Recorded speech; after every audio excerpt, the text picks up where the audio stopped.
zong in khua lung phek lai puya mai dar lem ni om tak lem hring lem te uma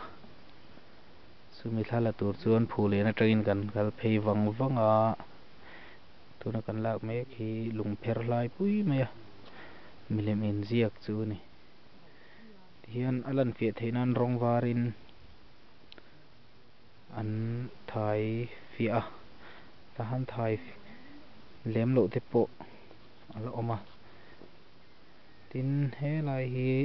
chir diakin a khu ta heta han sakor lem le nula lem thalak te po om an tia tuna ri chuan kan hmu thei lo lai mun hi kor lung tuk an ti a chu nia ziak tu te hi tu te nge hriat ani lo khi lai khian kor lung tuk lunga tui khur om